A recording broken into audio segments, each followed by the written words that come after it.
Okay, guten Tag. Guten Tag. Thank you.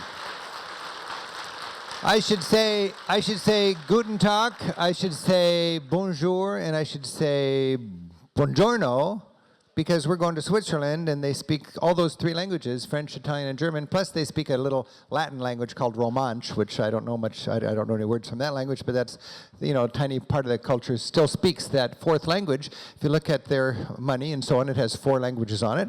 Plus they have their own Swiss version of German, Swiss or Deutsch, so they might say Grüße instead of Guten Tag. But whatever the case is, Switzerland is a great place to travel, and it's a place that is complex because there's 4 different cultural groups, a place that is wonderful to explore from a natural thrills point of view. It's got underrated cities, and it's very expensive. So we're going to figure that out. So thank you for joining us. I'm Rick Steves, and we're going to talk about Switzerland today. If you're viewing us online, thank you for being here, and we're going to take just half an hour or so to talk about the wonders of Switzerland. When you think of Switzerland, as I mentioned, it's got 4 different language groups. If we look at the map here, we can see it's nestled in the Alps between Germany in the north, Italy in the south, France in the west, and Austria in the east. And in the north, nestled up against Germany and France, you got the big cities, Zurich, Lucerne, the capital, Bern. And then south of those big cities come the Alps with the beautiful lakes and then some of the highest mountains in Europe. The highest mountain of Europe is actually over the border in France, in Mount Blanc, but all through the Berner Oberland, around south of Interlaken, you've got great mountains to check out. And then there's lots more. You've got Lake Geneva in the southwest with Lausanne. In the Italian-speaking area, you've got Ticino with Lugano and Locarno and Lake Lugano. And the Graubünden in the far east is the place that speaks Latin, or the Romansh language. So plenty to see in that little tiny country. It's remarkably well organized. As I mentioned, different languages. Here is a shop or a bank or something, and it says Switzerland in 4 different languages. Schweiz would be the German, and then Swiss, Svizzera, and Switzerland in English. So I guess they put English there for all the travelers coming in. But it's a multilingual country. If you want all the details of what I'm going to be talking about in the next half hour, please check out the current edition of Rick Steves Switzerland. So I won't bog down on all those kind of details. I'll assume if you want that information, you'll know you can get it in my guidebook.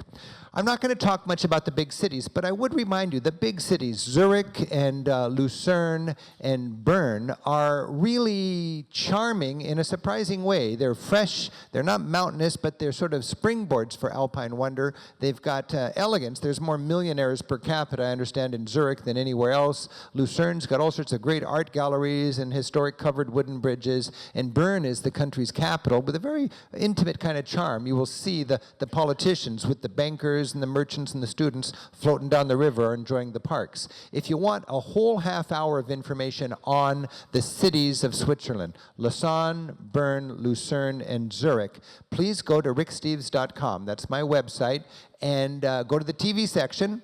Look at Switzerland, and you'll find several shows, and you click on the cities of Switzerland, and you get the whole story. But and that's a half hour just on the cities with none of the mountains. Bern, if you're going to choose one city, is the city I would recommend. Bern is a little more pint-sized and easy to get your brain around than the bigger cities, and Bern is the gateway to the Berner Oberland, or the Bernese Oberland. It's a little confusing because you'll see things referred to in French or in German. Berner Oberland, Bernese Oberland. One way or another, Bern is the springboard for those cities. You've got arcades, you've got beautiful clock towers, you've got natural fortifications given by the river, and you've got a sort of a love of life that shows through in Bern because they've got a tradition in the summer where everybody walks up the river, and then they jump into the river or get into their raft and they float down. And it's this wet urban paseo kind of, and it never gets old. Walk up the river, everybody's in a great mood, and jump in, and then you float down the river. And looking at me grabbing that little tree there, it just reminds me you got to angle yourself over to the little get-out point, or you're going to miss that and go all the way down into what looks like dangerous territory. But people do it young and old, and they have a good time. But we're going to get up into the Alps now, and I want to remind you can hike or frolic all the way across the Alps from France to Slovenia, never come out of the Alps and every night sleep in gorgeous mountain huts and enjoy beautiful trails. The Swiss Alps are designed for travelers. They are so accessible. It's like it's like man and nature shared the same cradle, and today everybody's up there. People just break into yodels. It's just a way to express your happiness. Swiss people just kind of burst into a yodel, and you know that it's a sunny day and they're having a great time. The trails are well marked. If you look at the trails, you need to get a good map. It's very important to have a good map, and you'll see the altitude. This is 810 meters in the middle, Lauterbrunnen. Meters are like yards, just multiply it by 3 and you have the feet, so that's 2,500 feet. In that direction, if you hiked for 5 minutes, you'd get to the town of Lauterbrunnen, and if you go for an hour and 15 minutes in that direction, you get to Schilthornbahn. So it's pretty straightforward. As you're hiking, it's just so romantic. You'll hear the beautiful, long legato tones of an Alphorn, and it might be announcing that the helicopter-stocked mountain hut is open. It's just around the corner, and the coffee schnapps is on. I mean, it's just you're up high in the mountains and literally tight-roping on a ridge, and you hear that beautiful tone. Doo, doo, doo, doo. And you go, well, I love Switzerland. And you stumble into this, and it's just like helicopters stocked, all this good stuff, and all these happy hikers, and you're on your way. Take a little break. Nice thing about hiking in the Alps is you can ride the lift up to the top and then walk along the ridge. I'm not proud. It clouds up in the afternoon. Get an early start, pay $20, get to the top of the mountains, have your picnic, and then you're on your way. Switzerland is really into milking its outdoor industry for all it's worth, and there's a huge adventure sports industry. Lots of bungee jumping, lots of canyoning, lots of rafting, lots of via ferratas and stuff, and I'm not that into that, but if you want to jump out of a gondola sometime, this might be a fun place to do it. Biking is a big deal. I do a lot of mountain biking in Switzerland, and you can put the mountain bike on the vehicle. Remember, they've got funiculars, they've got gondolas, they've got mountain trains, you name it. You can get around in the Alps, and then you've got the service roads designed just for the local farmers that you can use your mountain bike on. Have your helmet, ride the lift up, and mountain bike all the way down to the valley floor. It's a fun thing to do. You've got different passes that help you use the train system economically. Switzerland is very expensive. I mean, it's brutally expensive. You'll do a lot of picnicking. You'll eat in cafeterias, in the grocery stores, this kind of thing. You can sleep in mountain huts where you just get a mattress. There's no way to really rough it, because even very hostile picnic kind of living is elegant. Everything is just quality, everything is clean, but it's very, very expensive in Switzerland. When you're traveling in the Swiss Alps, you will have a chance to take scenic train rides, and these most scenic train rides actually have domed roofs, so you can see all the mountains as you go, and you can actually sit right in the front and have the nature coming at you. And I like the older train cars where the window can roll down and you can actually get out there and eat the wind as you're gliding underneath the great mountains. This is would be the Eiger Monkenjungfrau. And remember, Switzerland is this mountain fortress in a lot of ways, and today don't need to be on guard, but in the old days, during World War II and during the communist time of the Cold War, they were highly defensive, and everybody had to go into the army. I believe everybody still goes into the army, and you've got these underground fortresses, you've got these underground airports where the door opens and the planes can come out. You've got every bridge and every tunnel designed to be destroyed at the push of a button from headquarters to turn this place into a mountain fortress. And what look like nondescript, simple little huts in the field filled with hay are actually hiding guns like this. And it's just amazing to see how they've got the whole place honeycombed and ready to defend themselves if ever whoever the bad guys were came. A fun time to be in Switzerland is on August 1st, because that's their 4th of July, and everybody dresses up in their traditional outfits and goes to the high country and has a good time.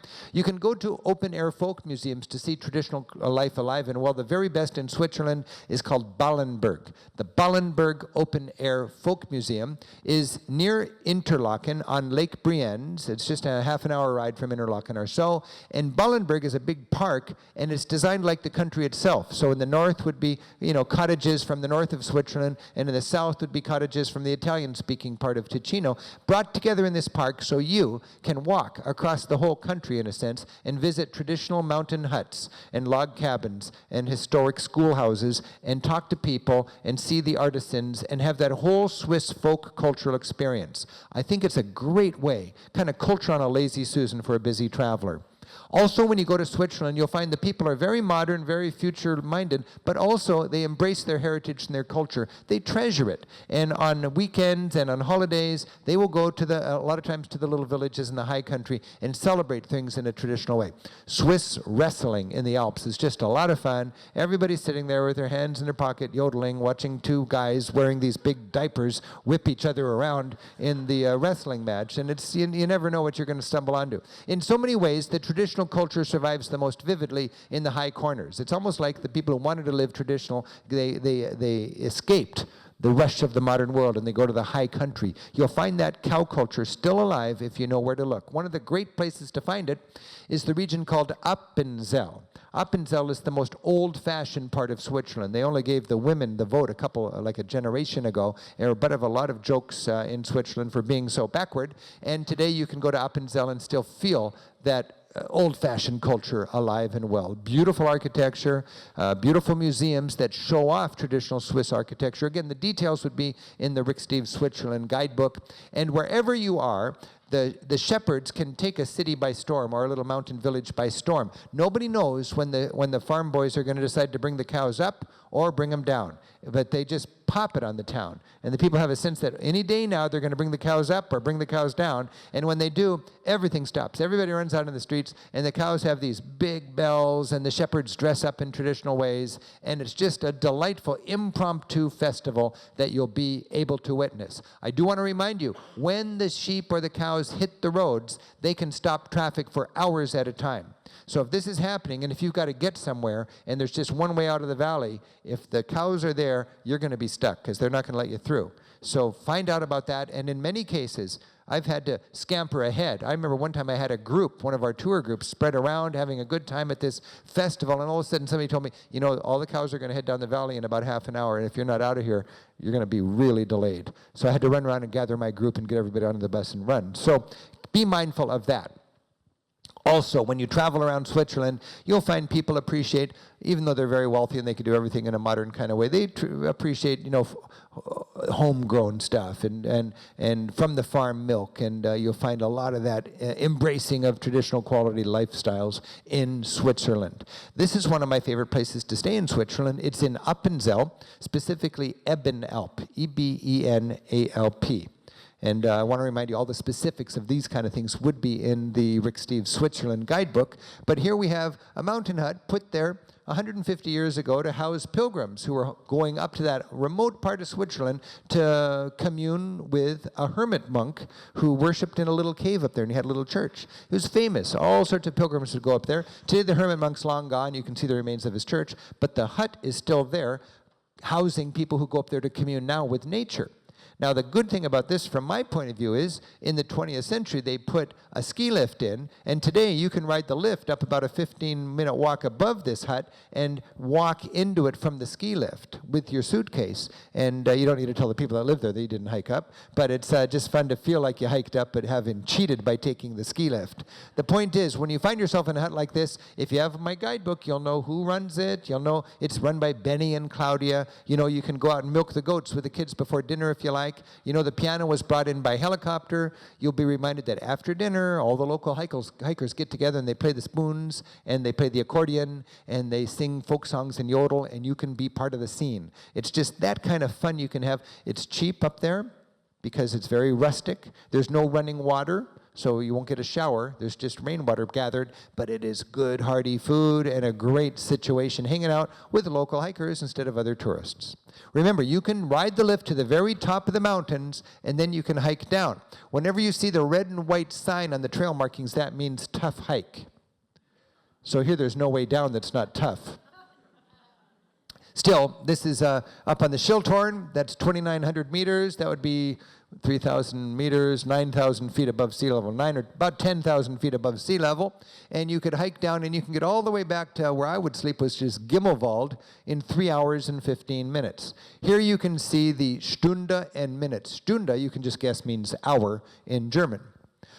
So my favorite part of the Swiss Alps is the Berner Oberland, or the Bernese Oberland. It's the area south of Interlaken. And here you see in the map that every tourist gets, you got the two lakes, Lake Thun and Lake Spitz. Interlaken means between the lakes. That's right there between the two lakes. From Interlaken, two valleys go south.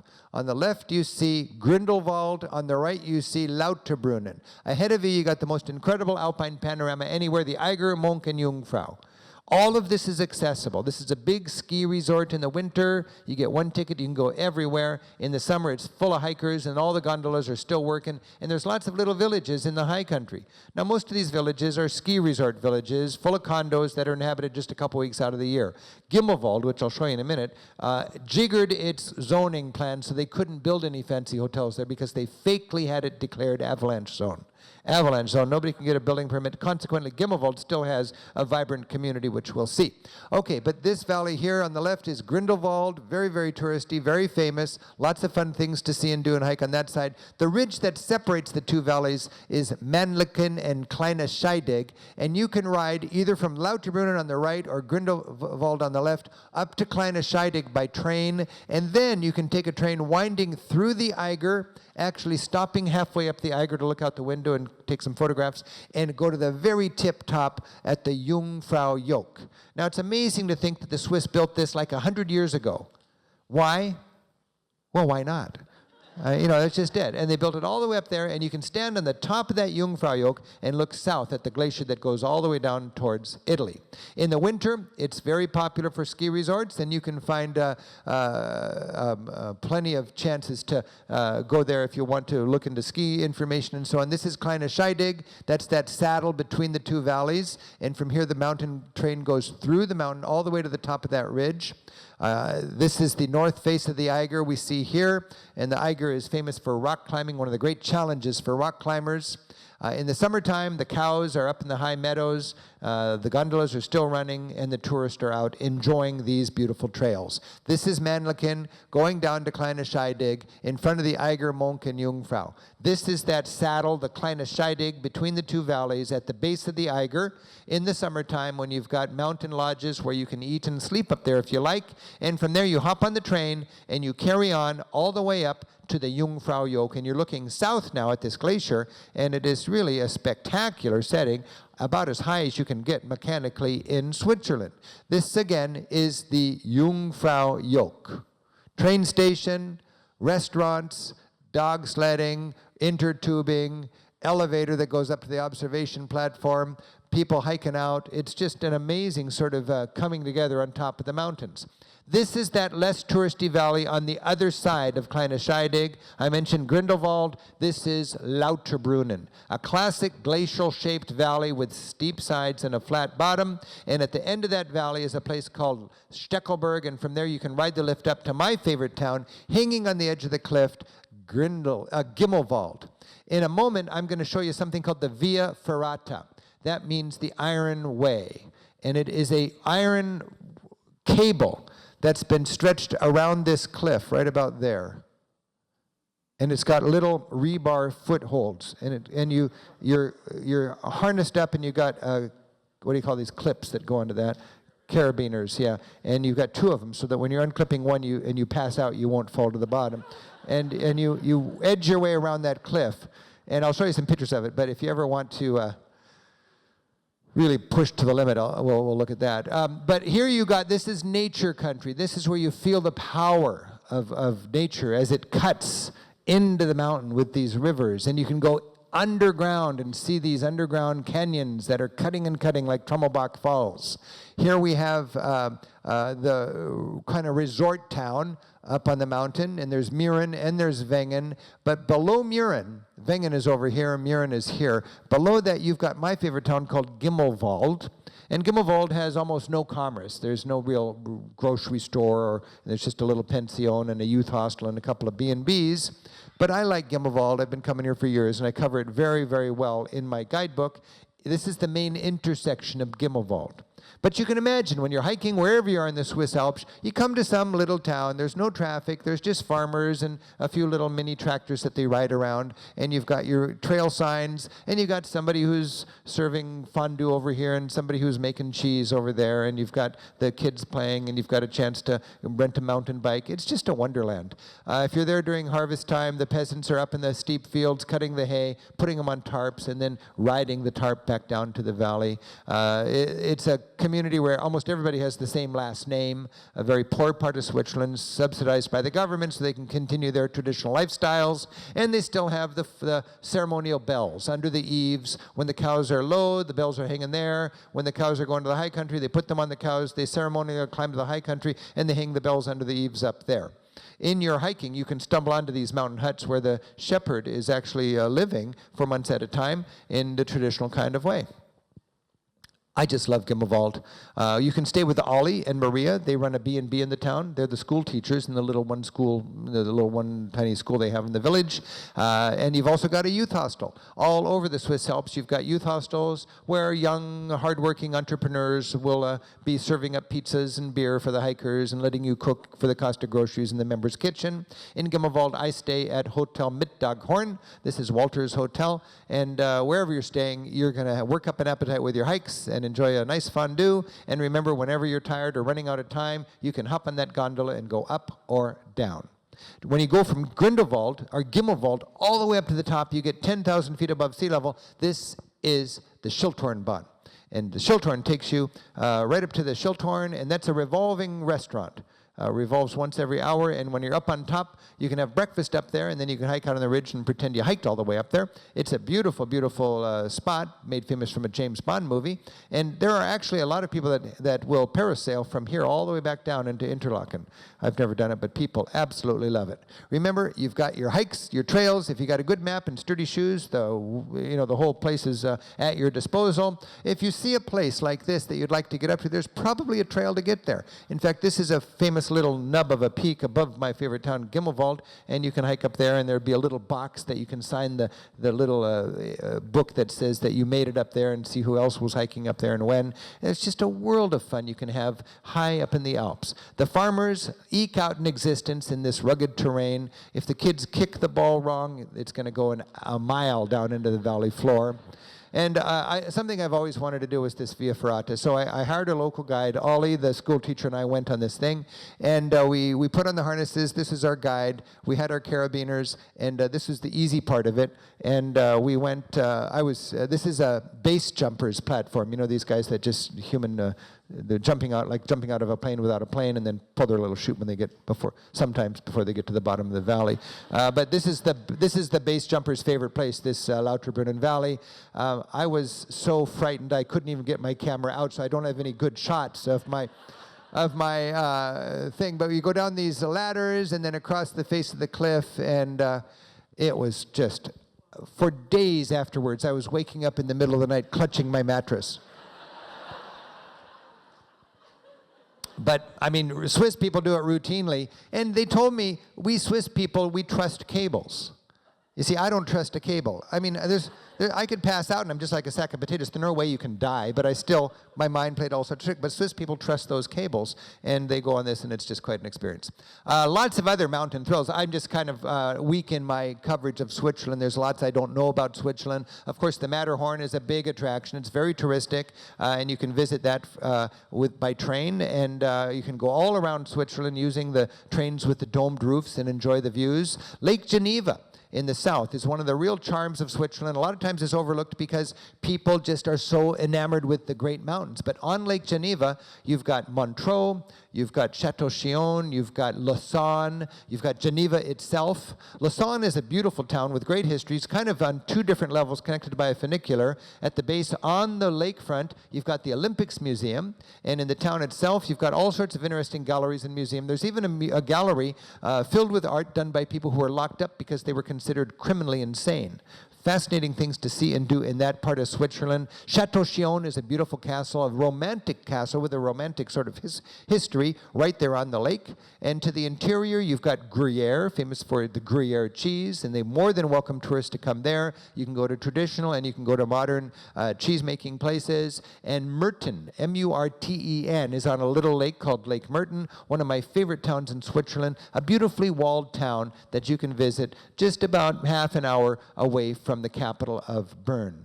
Wherever you're going in Switzerland, I want to remind you, it's easy to get up into the mountains using the lifts or, of course, hiking.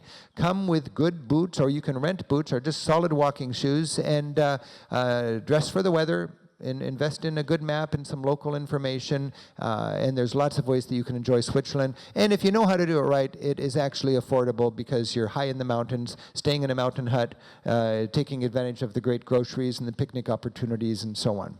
I hope that gives you a little insight into Switzerland, and when you go wherever you are in Europe, Switzerland is right there in the middle, and it's easy to spice that in and give yourself a little bit of those alpine thrills. Thank you very much, and happy travels. Thank you. Thank you. Thank you.